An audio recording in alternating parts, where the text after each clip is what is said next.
الرحيم فاستجاب لهم ربهم أني لا أضيع عمل عامل منكم من ذكر أو أنثى بعضكم من بعض فالذين هاجروا وأخرجوا من ديارهم وأوذوا في سبيلي وقاتلوا وقتلوا لأكفرن عنهم سيئاتهم وَلَأُدْخِلَنَّهُمْ جَنَّاتٍ تَجْرِي مِنْ تَحْتِهَا الْأَنْهَارُ ثَوَابًا مِنْ عِنْدِ اللَّهِ وَاللَّهُ عِنْدَهُ حُسْنُ الثَّوَابِ۔ دوستو، اس رکوع میں سبق شروع ہوا تھا بقرہ عید سے بھی پہلے، پھر بقرہ عید کے متعلق تفسیر ہو گئی تھی کچھ آیتوں کی، اور ان آیتوں کی تفسیر بھی ہوئی۔ ان کو دوبارہ لوٹانا پڑے گا اس آیت شریفہ کو سمجھنے کے واسطے۔ پہلے میں آپ کو یہ بتا دوں کہ ان فی خلق السماوات والارض واختلاف اللیل والنہار لآیات لأولی الالباب، یہ بہت اہم رکوع ہے، یہ آیات بہت اہم ہیں۔ رسول اللہ صلی اللہ علیہ وسلم تہجد میں جب اٹھا کرتے تھے تو اٹھنے کے بعد یہ آیتیں پڑھا کرتے تھے۔ اس میں جہاں اور چیزیں ہیں، اس میں کچھ دعائیں ہیں، دعائیں، جیسا کہ سب سے پہلی دعا یہ ہے ربنا ما خلقت هذا باطلا سبحانك فقنا عذاب النار۔ اس کا حاصل یہ ہے کہ اللہ تبارک و تعالیٰ کی تعریف کے بعد اللہ تبارک و تعالیٰ سے مانگا کہ آپ ہم کو جہنم کے عذاب سے بچا لیجیے۔ پھر دوسری دعا ہے ربنا انک من تدخل النار فقد اخزیتہ وما للظالمین من انصار۔ حاصل اس کا بھی جہنم سے پناہ اور جہنم سے حفاظت مانگنا ہے۔ تیسری دعا ہے ربنا اننا سمعنا منادیا ینادی للایمان ان آمنوا بربکم فآمنا ربنا فاغفر لنا ذنوبنا وکفر عنا سیئاتنا وتوفنا مع الابرار۔ اس دعا کا حاصل اپنے گناہوں کی معافی ہے۔ اس کے بعد دعا ہے ربنا وآتنا ما وعدتنا على رسولك ولا تخزنا يوم القيامة۔ اس کا حاصل دو دعائیں ہیں۔ ایک دعا تو یہ ہے کہ اعمال پر اور اسی طریقے سے بغیر اعمال کے اور اسی طریقے سے ایمان پر، تو ایمان پر، اعمال پر، اور محض اپنے فضل سے آپ نے اپنے رسول کے ذریعے، اپنی رسول کی زبانی ہم سے جو وعدے کیے ہیں، آپ اپنے وہ وعدے پورے کیجیے، یہ دعا ہے۔ اور ایک دعا پھر وہی ہے کہ اے ہمارے رب ہمیں قیامت کے دن آپ رسوا مت کیجیے۔ تو یہ بہت ساری دعائیں ہیں۔ میں پھر دوبارہ عرض کر دوں کہ رسول اللہ صلی اللہ علیہ وسلم کا معمول تھا تہجد کے وقت ان آیات کو پڑھنا، اور ہر مسلمان تلاوت کے وقت تو ان کو پڑھتا ہی ہے، اور تلاوت کے علاوہ بھی یہ دعائیں کرتا ہے۔ تو اب اس پر اللہ تبارک و تعالی یوں فرماتے ہیں فاستجاب لهم ربهم، ان کے رب نے ان کی یہ تمام دعائیں قبول کر لی، ان کے رب نے ان کی یہ تمام دعائیں قبول کر لی۔ ایک تو خوشخبری یہ سنائی اس کے بعد پھر ارشاد فرماتے ہیں گویا کہ اپنا ایک اصول اور اپنا ایک قاعدہ کلیہ بیان کرتے ہیں. اور میرے دوستو آپ میری زبانی بار بار سنتے رہتے ہیں، یہ تو قرآن پاک کا ہر جملہ بلکہ ہر لفظ بہت ہی اہم ہے، لیکن بعض چیزیں ایسی ہوتی ہیں کہ ان کی طرف دل پوری طرح متوجہ ہو جاتا ہے اور بڑے کام کی ہوتی ہیں، بڑی ہمت بڑھانے والی ہوتی ہیں، بڑی ہمت بڑھانے والی ہوتی ہیں. چنانچہ سنیے انی لا اضیع عمل عامل منکم، تم میں سے کوئی بھی ہو، ہم کسی عمل کرنے والے کا عمل ضائع نہیں کرتے. من ذکر او انثی، خواہ وہ مرد ہو خواہ وہ عورت ہو. ہاں آگے آ رہی ہے بات، میں مختصر میں کہوں. ہم نے ناپاکی کی حالت میں ایک بار سبحان اللہ کہا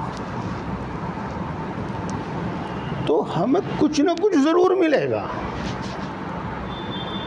ہم پاکی کی حالت میں قبلہ رخ بیٹھ کر مسجد میں بیٹھ کر کہیں تو بڑھتا چلا جائے گا، لیکن میں نے آپ کو بتایا ناپاکی کی حالت میں ہم نے سبحان اللہ کہا، کچھ نہ کچھ ملے گا، ضائع نہیں ہو.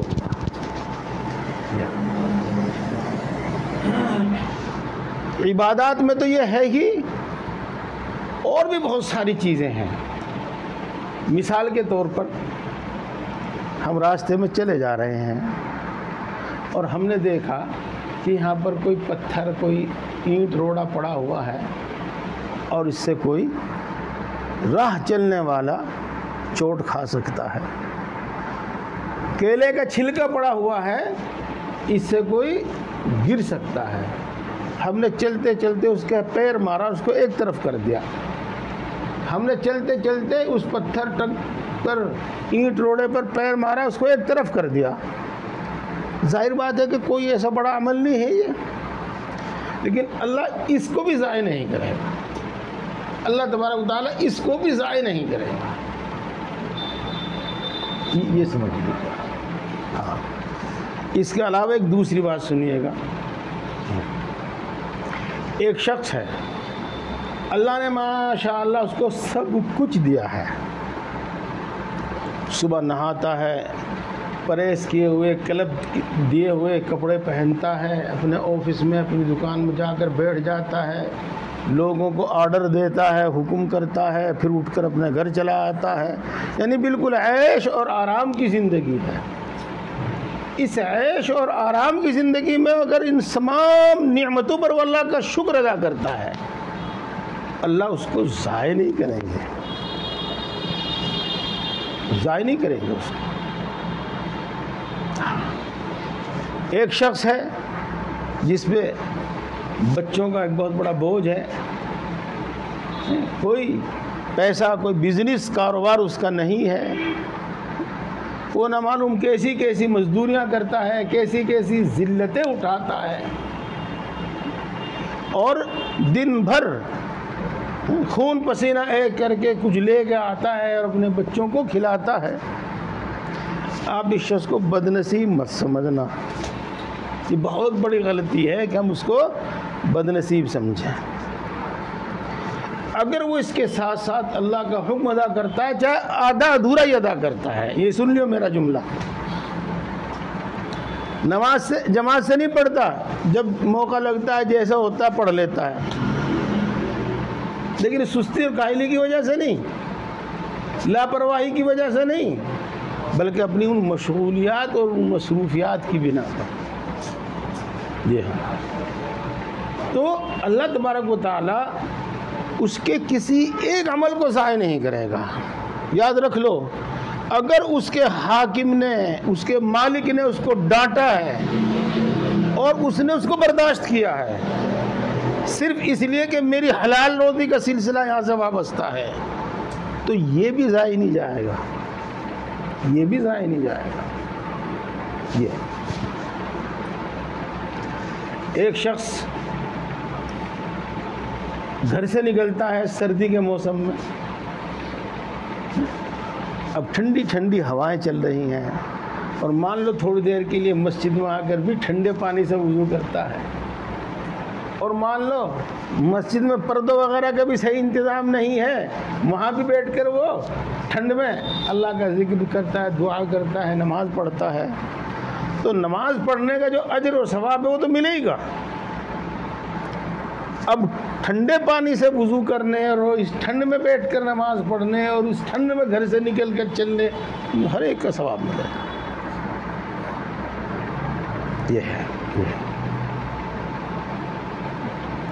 ایک شخص ہے اپنی تنگ دستی کی بنا پر کڑتا رہتا ہے، ان بچوں کی دوائی کے لیے کہاں سے پیسہ لاؤں، ان کی پڑھائی کے لیے کہاں سے پیسہ لاؤں، وغیرہ وغیرہ۔ اب یہ چیزیں سوچ کر اس کے دل پر جو چوٹ پڑتی ہے نا، اس کو بھی اللہ ضائع نہیں کرے گا۔ یہ تو میں نے آپ کو چند مثالیں دی، اور اگلی بات میں آپ کو بتا رہا ہوں، سب تو نہیں سمجھیں گے، علماء سمجھیں گے۔ لا اضیع عمل عامل منکم، نکرہ ہے، کسی بھی کام کرنے والے کے کسی بھی عمل کرنے والے کے عمل کو ضائع نہیں کریں گے ہم، خواہ مرد ہو یا عورت ہو۔ یہ اسی طریقے سے چھوٹی سی اور مثال ہے، جو میں کہہ رہا ہوں ایسا نہیں ہے، ہاں کچھ دیکھنے میں ایسا آتا ہے۔ ایک عورت ہے، وہ کہتی ہے کہ میں کسی سے دبکے نہیں رہوں گی، وہ جیسے بھی کپڑے پہنتی ہے، جیسا بھی لباس پہنتی ہے، جاتی ہے آفس جاتی ہے یا اپنے بزنس میں جاتی ہے، اور گویا کہ وہ خوشحال اور بالکل آزاد، کسی کی ماتحت نہیں، کوئی زندگی گزار رہی ہے۔ اور ایک عورت ہے جو پاک دامن رہنے کے لیے، اللہ کے حکموں کو پورا کرنے کے لیے گھر میں رہتی ہے، اور وہ سمجھو چولہا جھونکتی ہے، بچے پالتی ہے۔ تو میرے بھائیوں، اس عورت کا کوئی عمل ضائع نہیں جائے گا۔ آپ 10 بچوں کی پرورش کرتے ہیں، بالکل ٹھیٹ ایک دنیاوی عمل مانا جاتا ہے، لیکن آپ ان کی پرورش کیجئے، آپ ان کی تربیت کیجئے، اور یہ سوچ کر کیجئے کہ اللہ نے یہ میرا فرض مقرر کیا ہے، میری ذمہ داری مقرر کی ہے، تو یہ عمل ضائع نہیں جائے گا۔ اللہ انی لا اضیع عمل عامل منکم۔ اس کے بعد ایک جملہ اور ہے یاد رکھنے کا، من ذکر او انثی۔ دوستو، دنیا میں انتظامی امور میں، انتظامی معاملات کی بنا پر مرد اور عورت میں کچھ فرق کیا گیا ہے، اور وہ اس دنیا کی ضرورت ہے۔ اس پر میں آج بات کروں گا تو بات بہت لمبی ہو جائے گی، اس سے پہلے میں نے اس پر گفتگو کر رکھی ہے، اور انشاءاللہ آگے آئے گا۔ اگلی سورت جو ہے وہ سورہ نساء ہے، عورتوں کی سورت ہے، اس میں بہت بات آئیں گی اس سے متعلق، وہاں بات کروں گا۔ مرد نماز پڑھتا ہے اور اللہ کے حکم کی بنا پر مسجد میں آ کر تکبیر اولیٰ سے نماز پڑھتا ہے، تو اس کو جس طرح ثواب ملتا ہے، اور یوں کہہ لو جتنا ثواب ملتا ہے، عورت جب اللہ کے حکم کی بنا پر گھر میں نماز پڑھتی ہے، بغیر جماعت کی نماز پڑھتی ہے، اس کو بھی پورا اتنا ہی ثواب ملتا ہے۔ جی ہاں، مرد حج کرتا ہے، عورت حج کرتی ہے، دونوں کو برابر ثواب ملتا ہے۔ عورت زکوٰۃ دیتی ہے، مرد زکوٰۃ دیتا ہے، دونوں کو اتنا ہی ثواب ملتا ہے، چاہے وہ ذکر ہو، چاہے وہ تلاوت ہو، کوئی اور دوسری عبادت ہو، کوئی اور نیک عمل ہو، کوئی اور نیک عمل ہو۔ اگر مرد کے سبحان اللہ کہنے سے جنت میں ایک درخت لگ جاتا ہے تو عورت بھی جب سبحان اللہ کہتی ہے اس کی جنت میں بھی ایک درخت لگ جاتا ہے. کوئی فرق نہیں ہے، اجر و انعام میں کوئی فرق نہیں ہے. یہ یوں کہا کہ تم ایک دوسرے کا حصہ ہو. اچھا یہ تو بات ہوئی گئی. اس کے بعد پھر اللہ تبارک و تعالیٰ نے کچھ مشکل ترین اعمال کا ذکر کیا ہے، بہت مشکل اعمال کا ذکر کیا ہے. اور وہ ذکر اسی لیے کیا ہے کہ یہ اعمال چاہے دنیا میں ایک طرح کی بربادی دکھائی دے رہے ہو تمہیں، لیکن ہم اس میں سے تمہارے کسی بھی عمل کو ضائع نہیں کریں گے. فَالَّذِينَ هَاجَرُوا وَأُخْرِجُوا مِن دِيَارِهِمْ، وہ لوگ جنہوں نے اللہ کی خاطر اپنا ملک چھوڑا اور اپنا وطن چھوڑا اور دوسرے ملک میں اور دوسرے وطن میں جا کر وہ رہے، ان کو ان کے گھروں سے نکالا گیا. میرے بھائیوں، ایک تو صورت یہ ہے کہ آدمی اپنے تمام انتظامات کر کے کیرانے سے دلی منتقل ہو، وہ بھی آسان کام نہیں ہے. اور ایک یہ ہے کہ اچانک اس کو زور زبردستی کیرانے کے اس کے گھر سے نکال دیا جائے، کیرانے سے اس کو نکال دیا جائے.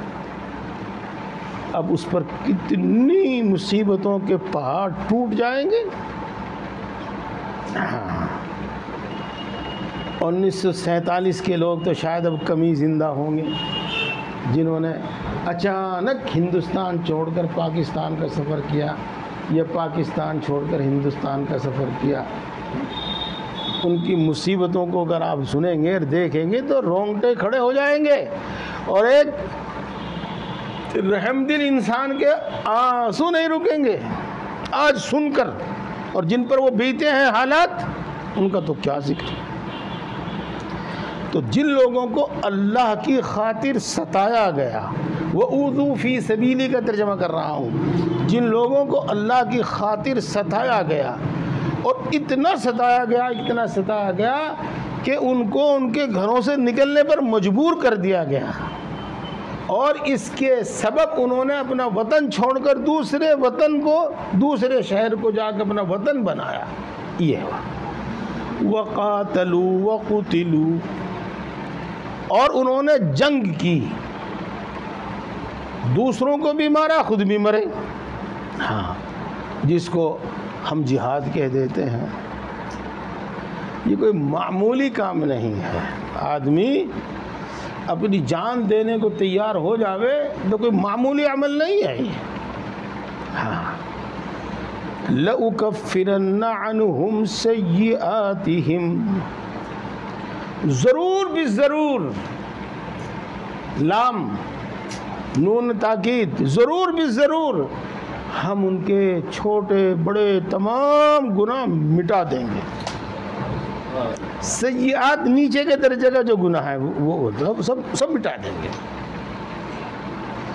وَلَأُدْخِلَنَّهُمْ جَنَّاتٍ تَجْرِي مِن تَحْتِهَا الْأَنْهَارُ، اور ہم ان کو ایسے باغات میں داخل کریں گے. جنت کا ترجمہ میں جنت سے نہ کر کے باغ ترجمہ کر رہا ہوں. اور ہم ان کو ایسے باغات میں داخل کریں گے جن کے نیچے سے نہریں بہتی ہیں. نیچے کا مطلب تو کچھ اور سمجھتے ہیں عام طور سے. آپ یوں سمجھو باغ ہوگا اور اس میں جگہ جگہ محل ہوں گے، بنگلے ہوں گے، اور اس باغ میں جگہ جگہ نہریں بہ رہی ہوں گی. ایک دوسری آیت شریفہ میں آتا ہے کہ دودھ کی نہر، شہد کی نہر، صاف ستھرے پانی کی نہر، شراب کی نہر، یہ بہ رہی ہے. ثوابا من عند اللہ، یہ اللہ تبارک و تعالیٰ کی طرف سے عوض اور بدلے کے طور پر ہوگا. واللہ عندہ حسن الثواب، اور اللہ کے نزدیک بہت اچھا بدلہ ہے. وہ اقبال نے کہا نا، ہاں کوئی اقبال کو کچھ بھی کہے، علامہ کہے، کچھ بھی کہے، میں کچھ نہیں کہتا، میں تو سیدھا اقبال ہی مان لوں، اور میں تو اس کے اشعار سے متاثر نہیں ہوں، سیدھی بات ہے، کیونکہ اوروں کے لیے کیا کہیں اور ہمارے لیے وعدے حور و قصور، بڑی توہین کے ساتھ یوں کہتا ہے کہ دنیا میں بادشاہ تو دے رکھی غیروں کو، ہمارے سے تو بس جنت میں حوروں کا وعدہ کر رکھا، بس یعنی کچھ بھی نہیں دیا ہمیں، تو بس جنت میں حوروں کا وعدہ کر رکھا ہمارے واسطے، تو اسے پاگل کو پتہ ہی نہیں بیچارے کو۔ میں نے عرض کیا تھا، آج پھر عرض کر رہا ہوں، لکھ لو، نوٹ کر لو، کسی سے پوچھنا، اگر اللہ تبارک و تعالی ہمارے اعمال کے بدلے میں دنیا کی ساری دنیا کی حکومت ہمیں دے دے تو اللہ نے ہمیں کچھ دیا ہی نہیں۔ ہمارے اعمال کا بدلہ جو ہونا چاہیے وہی دے گا اللہ تبارک و تعالی، ہمیشہ ہمیشہ کے لیے اپنی رضا کہ کبھی ناراض نہیں ہوگا، اور ہمیشہ ہمیشہ کی وہ نعمتیں جو ہر تکلیف ہر مشقت سے خالی ہوں گی۔ یہ اللہ رب العزت اپنے شان بدلہ دے گا۔ دنیا تو اتنی حقیر ہے، یہ تو ساری دنیا بھی اگر بدلے میں مل جاوے تو کچھ بھی نہیں ہے۔ ہاں، اس پر تو لمبا چوڑا وعظ ہوگا، لیکن میں آپ کو تھوڑی سی بات بتاتا ہوں۔ ایک حدیث پاک میں یوں آیا ہے کہ کوڑا رکھنے کی جگہ، جانوروں کو مارنے کے لیے کوڑا رکھتے تھے، ہاں، میں اس کو عام طور سے سمجھانے کے واسطے کہہ دیتا ہوں، چادر رکھنے کی جگہ، رومال رکھنے کی جگہ، تو جنت میں چادر رکھنے کی جگہ وہ ساری دنیا سے قیمتی ہے، زیادہ قیمتی ہے۔ حدیث پاک ہے یہ ہاں، اس لیے اللہ تبارک و تعالی ہمیں وہاں کے اجر و انعام عطا فرماوے گا۔ ہاں، اور دوسرے وہ الفاظ ہیں جو آپ کو یاد ہوں گے، بار بار عرض کرتا ہوں میں، دنیا میں ہدایت، آخرت میں مغفرت، اس سے بڑی کوئی نعمت نہیں، کوئی ہے ہی نہیں، ممکن ہی نہیں ہے کہ اس سے بڑی کوئی نعمت ہو۔ دنیا میں ہدایت اور آخرت میں مغفرت، اور اللہ تبارک و تعالیٰ اہل ایمان سے انہی چیزوں کا وعدہ کرتا ہے، یعنی سب سے بڑی نعمتوں کا وعدہ کرتا ہے۔ جو بات آپ میری سن رہے ہیں اگلی آیت میں سنیے، لا یغرنک تقلب الذین کفروا فی البلاد، کافر لوگ اپنے مال و دولت کی بنا پر یا اپنے بڑے کاروبار کی بنا پر جو ملک در ملک شہر در شہر پھرتے رہتے ہیں، وہ آپ کو دھوکے میں نہ ڈالے۔ مرسڈیز گاڑی میں بیٹھا پھرتا ہے، آج امریکہ میں ہے، کل لندن میں ہے، آج پھر وہاں ہے، پھر وہاں ہے، ایک مکان دلی میں ہے، ایک بمبئی میں ہے، ایک کلکتے میں ہے، ایک بنگلور میں ہے، کبھی یہاں کبھی وہاں۔ آپ ان کو خوش نصیب مت سمجھیے۔ ہاں، آگے دوسری آیت شریف میں ہے، ان کو آنکھ اٹھا کر بھی مت دیکھیے۔ کیوں؟ متاع قلیل، تھوڑے سے نفع اٹھانے کی چیز ہے، یہ تھوڑا سا نفع اٹھانے کی چیز ہے بس۔ یہ اس واسطے نہ یہ آپ کو دھوکے میں ڈالے اور نہ آپ اس کو آنکھ اٹھا کر دیکھیں، یہ کوئی چیز نہیں۔ ثم مأواہم جہنم، پھر ان کا ٹھکانہ جہنم ہے۔ وبئس المہاد، اور وہ بہت برا ٹھکانہ ہے، بہت برا ٹھکانہ ہے۔ تفصیل انشاءاللہ ہوتی رہتی۔ لیکن الذین اتقوا ربہم، لیکن جو لوگ اپنے رب کی، اپنے پیدا کرنے والے، اپنے پالنے والے کی نافرمانیوں سے بچتے ہیں، اس کی نافرمانی نہیں کرتے۔ نافرمانی ہوتی ہے دو صورتوں میں، جس کام کا حکم دیا ہے وہ نہ کرے، نافرمانی ہو گئی۔ اور جس سے روکا ہے وہ کر لے، نافرمانی ہو گئی۔ تو جن کاموں کا حکم دیا ہے وہ ان کو کرتے ہیں اپنی ہمت و وسعت کے مطابق، اور جن کاموں سے روکا ہے اس سے رکتے ہیں وہ اپنی ہمت و وسعت کے مطابق۔ لہم جنات تجری من تحتها الانہار، ان کے واسطے ایسے باغات ہیں جن کے نیچے سے نہریں بہتی ہیں۔ خالدین فیہا، ان باغوں میں وہ ہمیشہ ہمیشہ رہیں گے۔ نزلا من عند اللہ، اللہ تبارک و تعالیٰ کی طرف سے مہمانی کے طور پر، یہ مہمانی کے طور پر سمجھا نا، انتہائی اعزاز و اکرام کے ساتھ یہ سب کچھ ملے گا۔ مہمان جب آتا ہے استقبال ہوتا ہے، اور دال روٹی بھی اگر آدمی کھلاوے تو بڑے احترام سے کھلاتا ہے، ہاں، تو نزلا من عند اللہ، وما عند اللہ خیر للابرار، یہ جملہ بھی دھیان رکھیے گا۔ اور جو کچھ اللہ کے پاس ہے، جو اجر و انعام، جو راحت کا سامان، جو ثواب جو اللہ کے پاس ہے، وہ نیک لوگوں کے واسطے بہتر ہے۔ کہیں سے بہتر ہے؟ اللہ کے علاوہ، اللہ کے پاس کے علاوہ جو اور نعمتیں ہیں ان سب نعمتوں سے بہتر ہے وہ۔ میں اس کو پورا ہی کر دیتا ہوں، ہو ہی رہا ہے پورا بس۔ وَإِنَّ مِنْ أَهْلِ الْكِتَابِ لَمَنْ يُؤْمِنُ بِاللَّهِ وَمَا أُنزِلَ إِلَيْكُمْ وَمَا أُنزِلَ إِلَيْهِمْ خَاشِعِينَ لِلَّهِ، اور اہل کتاب میں سے بعض لوگ ایسے ہیں، اہل کتاب امید ہے کہ آپ کو یاد ہوگا، بار بار سنتے رہتے ہیں، یہود و نصارہ، کہ اللہ تبارک و تعالیٰ نے یہود کو بھی ایک کتاب عطا فرمائی ہے تورات، اور نصارہ کو بھی ایک کتاب عطا فرمائی ہے انجیل۔ تو ہے کتاب والے، اہل کتاب کا مطلب ہوتا ہے کتاب والے، اور کتاب والوں میں سے بھی وہ ہیں جو اللہ پر ایمان لاتے ہیں، اور اس پر بھی ایمان لاتے ہیں جو ان کی طرف نازل کیا گیا یعنی تورات پر، اور اس پر بھی ایمان لاتے ہیں جو تم پر نازل کیا گیا یعنی قرآن پاک پر۔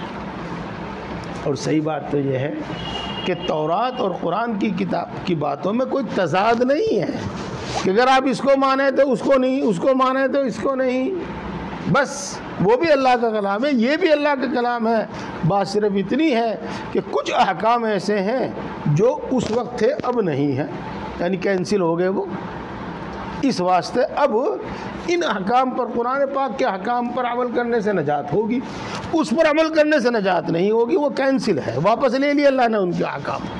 ایک بات، دوسری بات یہ ہے کہ انہوں نے رد و بدل کر دی، یہی پتہ نہیں کہ اس میں سے کیا اللہ کی طرف سے اترا ہوا ہے اور کیا انہوں نے بڑھایا ہوا ہے۔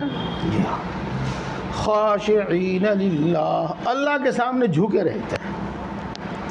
لا یشترون بآیات اللہ ثمنا قلیلا، وہ اللہ کی آیتوں کے بدلے میں تھوڑی سی دنیا نہیں خریدتے، دنیا کے مال و دولت کے لالچ میں وہ اللہ کی آیات میں تحریف کر دے، اللہ کی آیات کو بدل دے، اللہ کے احکام کو بدل دے، وہ ایسا نہیں کرتے۔ اولئک لہم اجرہم عند ربہم، ان کے واسطے بھی اجر ہے، بدلہ ہے ان کے رب کے پاس۔ ان اللہ سریع الحساب، اللہ تبارک و تعالی بہت جلدی حساب لینے والا ہے۔ اب آگے صورت ختم ہو رہی ہے، اس میں کچھ نصیحتیں ہو رہی ہیں۔ یا ایھا الذین آمنوا اصبروا، اے ایمان والو صبر سے کام لو،